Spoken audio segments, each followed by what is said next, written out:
And welcome into another edition of the Andy Mazer podcast. I'm Andy, and we welcome in, I guess we can call you former Loyola Rambler, Lucas Williamson, who is joining us from a secret location somewhere in the United States. How you doing? I'm doing all right. I don't know if I like that former. I know, doesn't it? It hurts a little, doesn't it? It did. It kind of made my stomach turn a little bit. All right, I won't say that again. I promise for the rest of the interview here. I promise. But have you had some time? Obviously, you've had some time now to sit back and kind of digest, this year's tournament game. And what are your thoughts? I mean, at this point, you're a couple weeks removed now. Yeah, just one of those nights. And I think everybody has those types of nights. We just had it at the worst throughout the year. So it happens. It'd be different if we played like that during like a 7-game series, but that's what makes the tournament special. It's one game, it's one night, it's all or nothing. We just didn't have it that night. Yeah, and it's unfortunate, as you say, that happens during a nationally televised game, and something that you obviously wanted to go out on a high note with your career and everything. It was interesting to me because I was actually at Loyola watching the game with the students at the Damon Student Center, and they were trying so hard to get into it, and it just the flow never happened. But I was more kind of intrigued with what your head coach Drew Valentine said after the game about this game not defining you as a player because of all you've meant to this program. I thought he really came up there and really stepped up, and I thought you did a wonderful job too, just trying to explain yourself, after that tough game. Yeah, it's hard to as a player, as a leader of that team, it's hard to, really go look yourself in the eye and look yourself in the mirror after you play like that, and it's such a big game and a big moment. So it's hard to not sit there and say that or not and believe that one game doesn't define you. But I think one game doesn't define anybody, not just me, not just this team. So, and once again, that's what makes the tournament the tournament. It's one game, all or nothing. So. So yeah, obviously super disappointed in how the season ended. But I don't know. Life goes on. The sun comes up, and the Loyola's in a better spot than they were a year before. So, that's the thing. You lead me right into what I wanted to talk to you about next because, I asked Cameron Krog, I had him on a couple of weeks ago about if he felt that he was a program changer, and I'll ask you the same thing because. You come in as a freshman, both of you guys, you go to the Final Four, and you walk away as the all-time leading win guy at Loyola with 124. You're leaving it in a much better place than you came in. Yeah. Do I feel like a program changer? I wouldn't call myself that, but I definitely was a part of teams that helped move the program along. I definitely played a role in some of the teams that will go down in Loyola history. So I'm so appreciative of that, of my teammates, of guys that really came in and bought into each other. And I was just so blessed to be a part of cultures and guys that really just want to play for each other. And which is, I feel like is kind of rare in today's, especially with social media and everybody wanting to be a celebrity or whatever, or social media celebrity or whatnot. When you got guys that just don't care about any of that, they come in, they just do the work. They work hard every day. That's what makes it fun. I want to get back to your college career in a second, but you have won pretty much everywhere you've been. You look at a couple of state titles for you at Whitney Young. One as a freshman, one as a senior. So kind of the bookend years there, and it just kind of seems like winning seems to follow you a little bit. That once again, I've been blessed over my career to be a part of teams and part of guys that really taught me how to win, taught me what it means to win, what it takes to win at a young age. My freshman year, I learned so much from Jalil Okafor, from Paul White, from Miles Reynolds, from those guys. They really taught me how to win, how much it takes to win, how much it takes to be a high level player, a Division I player. So I've just been at the right spot at the right time so many times for me to be able to learn and soak it up so that I turn around my senior year Um, and it's like, all right, I'm a leader of this team now. I need to figure out how I can get the most out of my guys, kind of the same way of what we did this last year.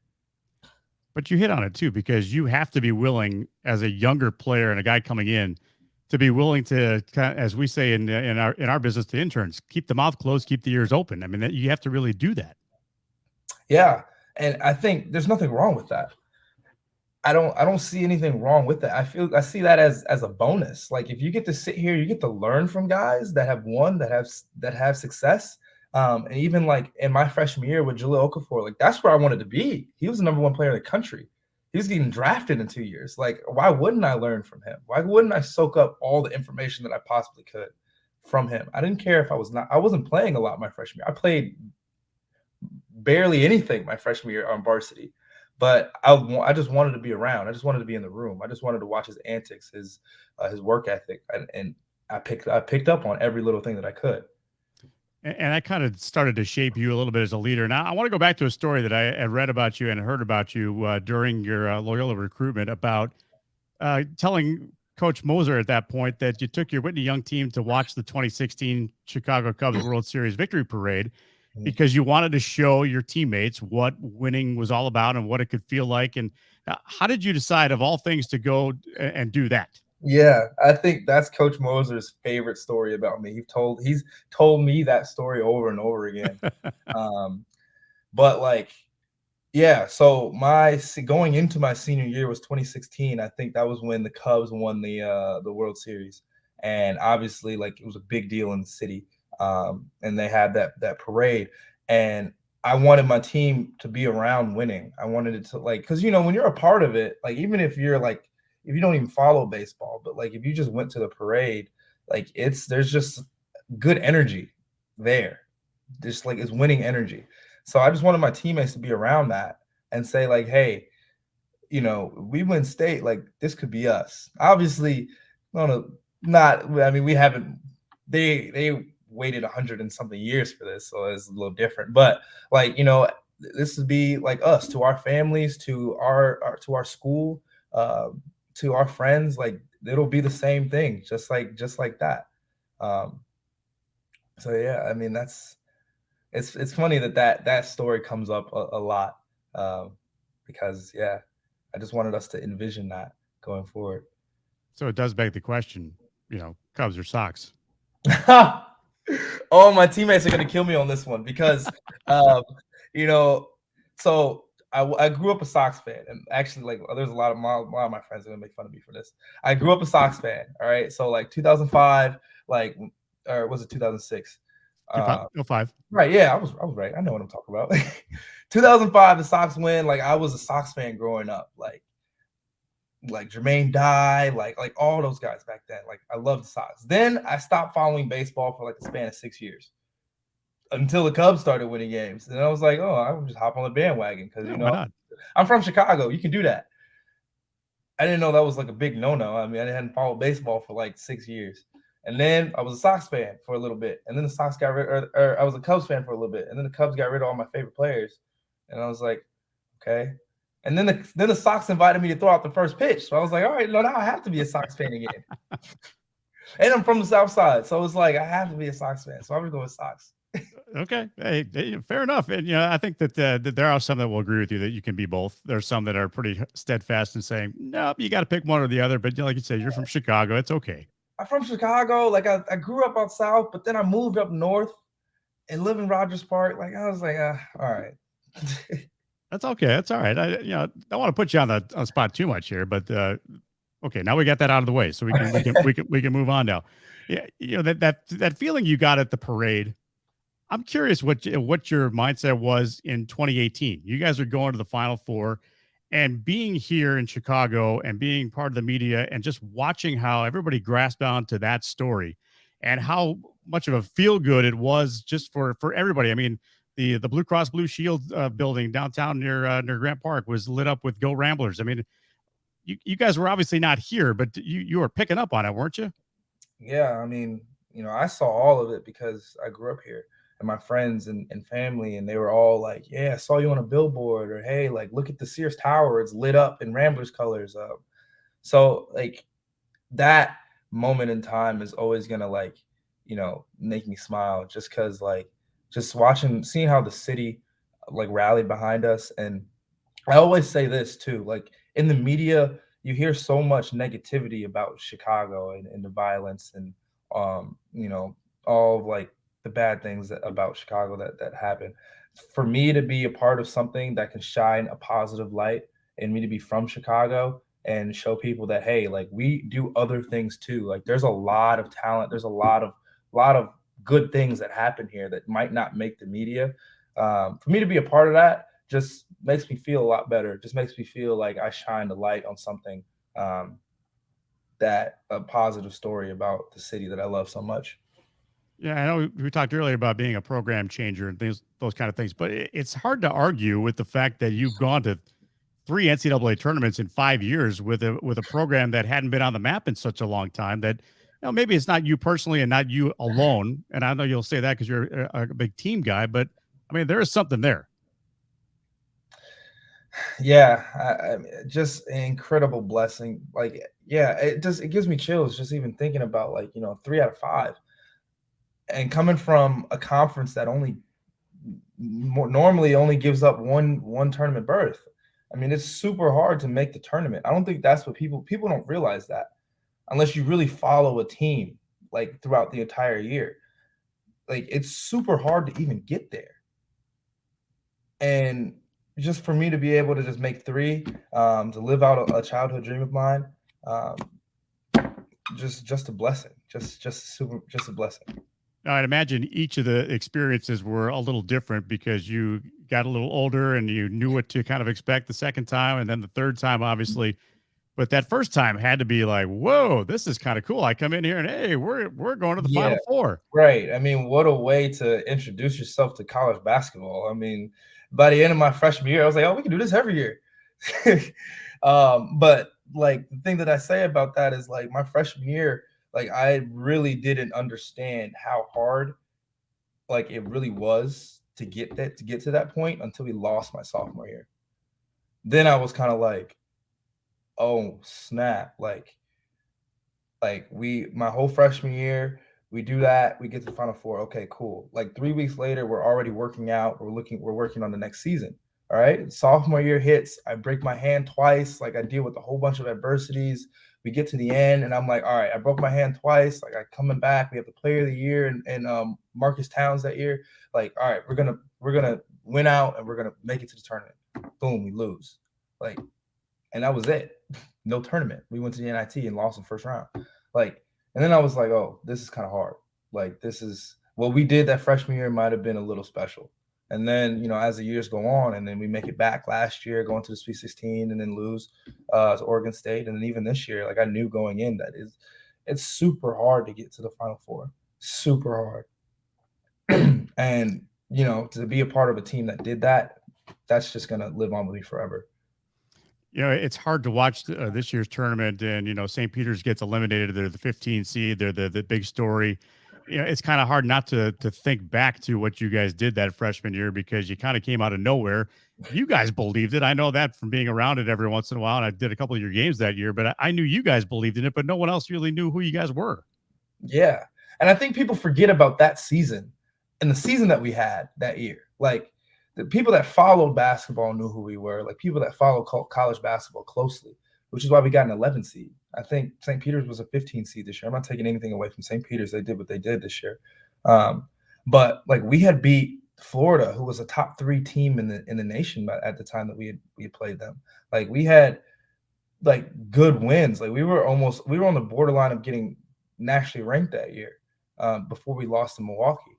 So like coming into the tournament, we were like we're a good team. Like we could really make a run. And I think we obviously snuck up on the nation that year, but we were a good team the whole year. And you're doing it with some adversity there. I mean, I remember Clayton Custer got hurt. Didn't he get hurt in that game? Yeah, Florida? Clayton got hurt, Ben got hurt, which is why I got thrown into the lineup my freshman year. So yeah, we were a good team, we were a deep team, and we like where we number one defensive team, something like that. Like we were a very good team that year. All right, let's not talk about this year's adventure there. Let's talk about last year because it was special for you. And I know the NCAA tournament committee says, "Oh, we don't look at matchups down the road." No, no, no, no. Give me a break. I mean, you Right. guys matching up against Illinois and a guy that you've known for a long time, and Aldo Sumu, who obviously was at Illinois at the time. Uh, You guys played together. You guys then played apart. You've been friends for a long time. I mean, what was that like going up against the guy that you've known for so long? Yeah, I mean it's just a great thing to see. Again, once again, like a positive light on the city. Him going to Morgan Park, being from Chicago, me going to Whitney Young. I mean, it's we've been friends our whole lives, playing against each other our whole lives. Like he's an ultra competitor, and I mean, just look at what he's doing with the Bulls right now. That was super fun, and I can speak. I feel like I can speak for him on this. It was super fun for both of us. Um, you know, but it was just being Loyola Chicago, playing Illinois, they're the number one seed, and to come out on top. I mean, that's another one of my favorite moments as a Rambler. I mean, a little extra incentive, I would imagine, too, from on your part to kind of keep your record intact against that guy. You've had a lot of success against him too in your career. Yeah, yeah. Once again, just just been blessed, that the shots were falling that night against whenever we've been playing him. So You're being too modest. You know that. It's okay. He's in the pros now. You can say it. hey man, no, but what he's doing with the Bulls right now is absolutely like. I mean, I'm so happy for him. I'm so happy for him. Do you still talk? I mean, not really, but like that's family at the end of the day. Like Yeah. I know his family. I know his family really well. His dad used to be my coach growing up. I know his older brother really well too. So yeah, like I want him to keep succeeding for sure. I think there was a little chip on his shoulder too, thinking that in his mind, and probably rightfully so, should have gone in the first round, and now he gets an opportunity to get drafted in the second round for the hometown team. I mean, that you can't write the script any better, can you? You can't, and I think I mean a lot of people are surprised at how he's playing and like how much he's playing and how his like production is, and like people forget that he was supposed to be a lottery pick. Like he was projected lottery pick, and just because he got drafted in the second round, like I still thought he was a really good player.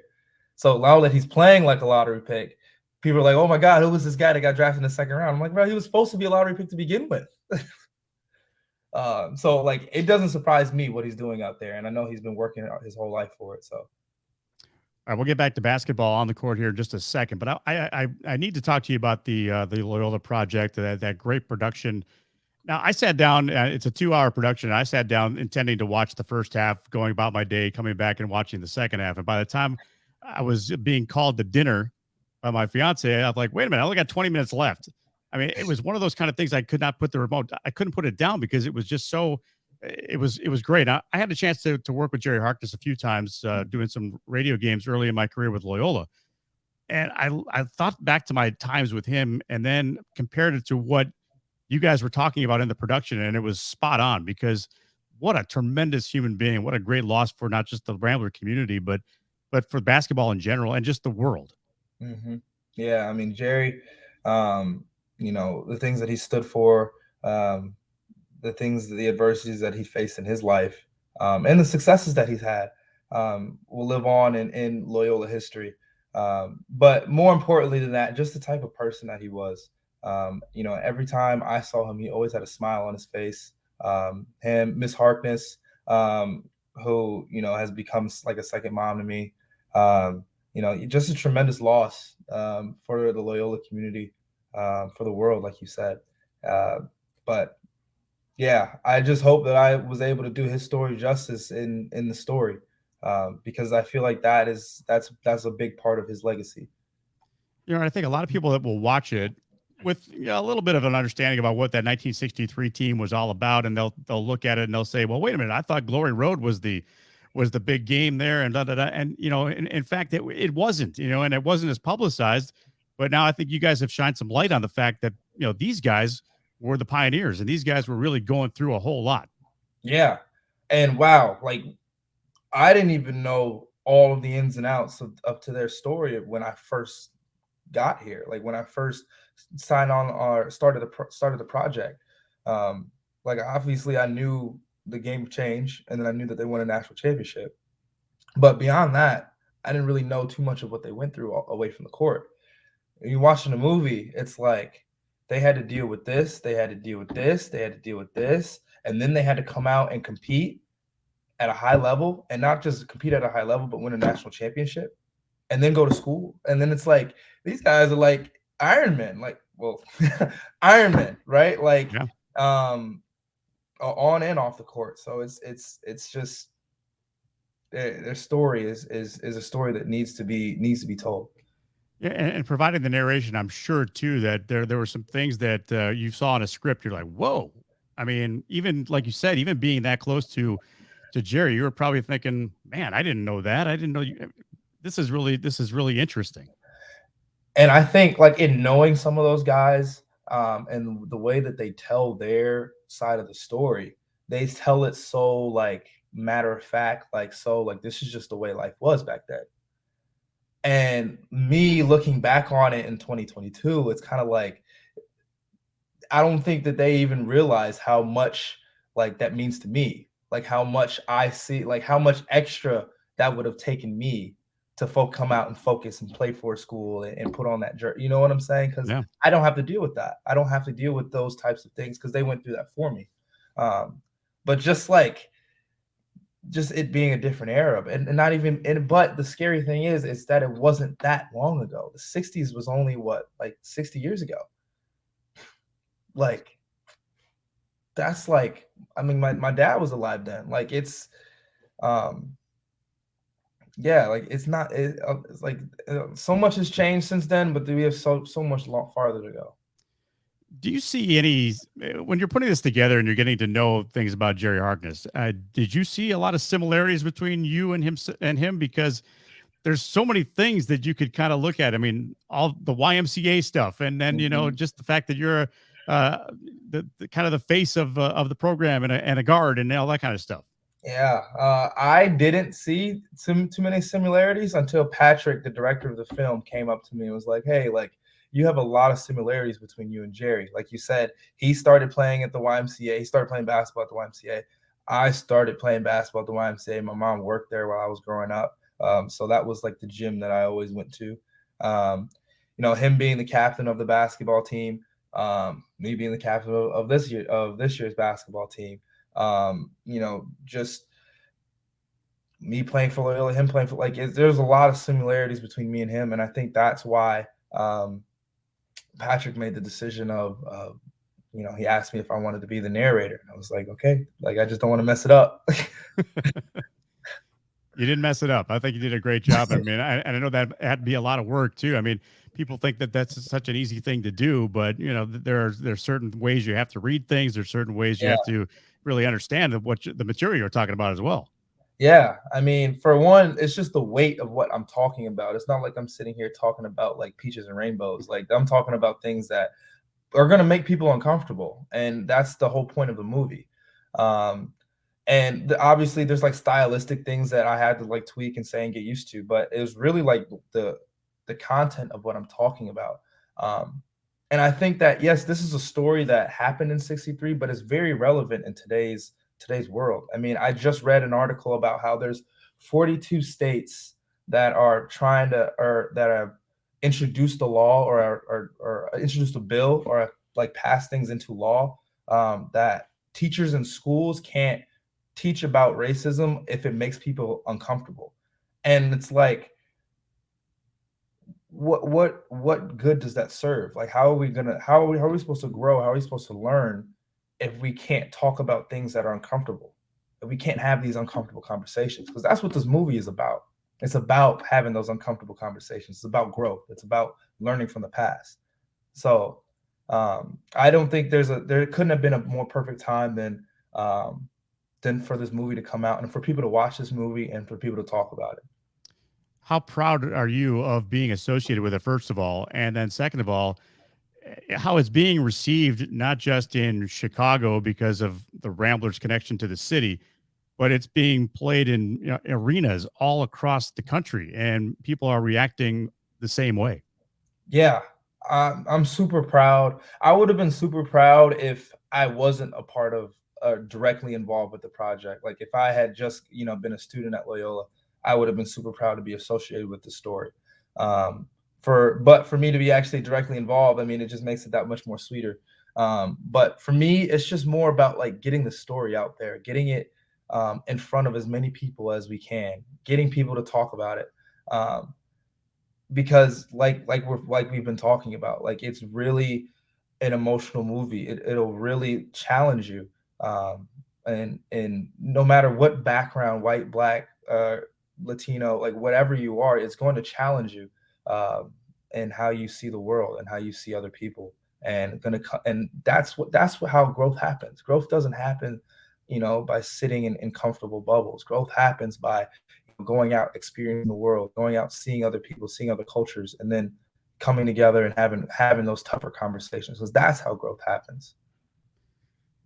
I'm going to ask you a tough question because it's pretty simple, but I mean, I really kind of feel like you are, but I'm going to get your thoughts about being what we would consider a role model for younger players and younger kids. I mean, you take a lot of time. I've seen you before games, and I know that, times when you're not even on the court, you guys are working in the community. I mean, do you look at yourself as that? Oh, my dad would love this question. But I think the way that I'll answer it is that I don't see myself as a role model. But I always just try to do things in a way that if there are kids, if there are people that look at me as a role model, that I'm like giving them good advice or giving them a good image of a role model, so to say. Like, you know, I've I'm an older brother, for an example. Like Lauren is such a like impact, or has had such a huge impact from my life from the day she was born. From then on, it was like, all right, I need to do this, or and I want her to learn from my mistakes. I've always tried to make decisions and live my life accordingly to in a way that my sister would see me as a certain type of person.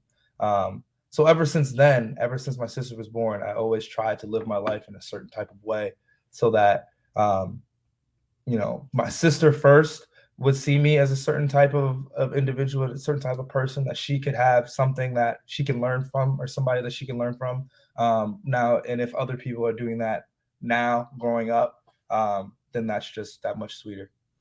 And you said your parents would be interested in, and your dad especially. And I know your dad was big in the media here in the city, Yeah. and I used to see your dad. I didn't even realize it was your dad until I was talking to Bill Behrens, your sports information director at Loyola. He's like, "Oh, you remember?" I'm like, "Oh my God, yeah." I mean, I've seen that guy at many, many things, but that the work ethic to do what he did. He was a cameraman for the local ABC here in Chicago. That's not easy work. I mean, it looks like it's glamorous and it looks like it's glorious, but I tell you, from being in the trenches with them, that it's not that glamorous. Yeah, and I'll tell you what's even less glamorous. All right. My dad, as soon as he had kids, he changed his shift. He took the morning shift. My dad would wake up at like 4 in the morning every day. And you talk about work ethic and where I get my work ethic from. Like my dad would wake up at 4 in the morning every day, go work out, then go to work, and then work his shift so he could be done at 3, so he can come pick me up from school. So me and my dad could go to the gym, or me and my dad. If it was baseball season, me and my dad would be in the park throwing, like playing catch, like that that time. And I don't even know, like I've never talked to this about my or talked to my dad about this, but I'm so appreciative of it, especially now that I'm older, because now I'm like, waking up at 4 in the morning, and he was like 50 years old doing that. Like that's just, I mean, best parents in the world. I mean, sacrifices, and it's interesting you say that too, because I don't think any of us growing up with parents realize the sacrifices that they make until we get to be a little bit older. Yeah, yeah. And I think, I don't have kids, but I think once I do have kids, I'm probably even going to be a little bit more appreciative of the sacrifices that both my parents made, because they both made a lot. Well, you mentioned your sister too, Lauren, and I know that something special is happening for her as we speak. I mean, she's got a pretty big internship coming up, doesn't she? That's right. She started yesterday, actually. So actually, right now I'm in DC for a screening tomorrow at Capitol Hill, but or today, and yesterday my sister started an internship with the White House. So it's actually funny how like the timing just matched up because we were both in DC at the same time. So we kind of just me and my sister we hung out yesterday. We just went to all like the memorials um and all the landmarks around the city. So Are you able to tell us what she's doing, or is it like a national secret that we can't find out? She's working as in the executive office of something. I forgot. Like I literally like walked past it or I walked by it like earlier today. But I keep forgetting the name and what her job description or job title is. Hey, all you have to do is say White House, and White everybody says, House. "Oh, they forget about the rest of it. Don't worry about that." That's all I say. Yeah, she's working in the White House. Yeah. Yeah, that's just pretty cool. No, and you're right. It is kind of cool that the timing worked out that you could actually be there for her first day. Yeah. Yeah. No, she was so excited yesterday. I was excited to see her. That's my best friend for real. That's awesome. That's great. I want to go back to basketball real quick here. All right. What's next for Lucas Williamson? Well, what's next is I want to play basketball for as long as I can. So now I would be figuring out this professional basketball, which has been a dream of mine for forever. Um, next thing would be signing an agent and then going from there, figuring life out. Right, as so many of us, people my age have been trying to do. I've had friends that are in the real world now, so we're all just trying to find our way and figure it out. So I guess it's my turn now. That was funny. When I was talking to Krutwig about that whole thing too. He's like, I didn't realize how much I didn't enjoy the college part of the actually playing basketball because now he's kind of free to do what he wants to do at that, without being on the court. But yet, there's a little more pressure to the playing. Yeah, yeah, yeah. I haven't experienced that yet. I'm still in school. I'm getting my master's in marketing, and I'm gonna try to finish that out. So but yeah, like I haven't played a professional game yet, but I can just imagine how like now you're playing for to put food on the table. So Yeah. that does add a little bit more pressure. Have you thought about life after basketball? I mean, I know you're a great student. You get a master's degree, like you just pointed out. Have you thought about that yet? A little bit, um, a little bit. I mean, I don't know. I don't have like a specific plan. In life, always the plans that I have had. Life always comes and changes your plans anyway. So I mean, um, like I don't know, like the thing that I always pray for and I ask God to keep doing is just putting me around good people and good places. And I believe that and in my life, as long as I've been around good people, good opportunities have come from that. Um, Good, genuine people. So we'll see what happens in the future, and we'll just continue to figure it out. Yeah, I think that sometimes you make situations what they are because of the kind of guy that you are, and I think that other people kind of react to that because it's just you have this infectious personality. Thank you, I appreciate it. That's the truth. I mean, and like you said, life does get in the way sometimes, but it's what you make out of those situations that kind of define you as a guy going forward. Yeah, that's absolutely right. I mean, that's what I live by these past 23 years, and I don't see that changing in the future. Well, don't do that. Don't change because I think everybody is appreciative of the way you are right now and just all you've accomplished in 23 years of life. I mean, you've accomplished a lot of things that a lot of people would hope to do in much older individuals, and I think that says a lot about you too, about your drive and your desire to do other things as well. Yeah, like I've been saying, it's been nothing short of a blessing. Just the success that I've had. I would have never, you know, younger me would have said that he would have been doing all of this, but like there would have been like a thought in the back of my mind that would have had no idea how to get there. But it's just that, like I've been saying, it's just been a blessing that I've been able to get to one thing to another, and be here today. And I'm not satisfied yet. I want to keep going. So I feel like, I mean, my life is just starting. So I'm just graduating college. There's so much to life that I still feel like I haven't experienced. So I just want to continue to have experiences. Yep, there's a lot out there, and just keep doing you is what they say, because so far so good. Right. Well, Lucas, I appreciate you taking the time. I know that it's a busy time for you out there, and best of luck continued after Loyola, and of course with the Loyola project. And maybe we'll catch up again down the road. Yeah. Thank you. Thank you for having me on. I really, really had fun.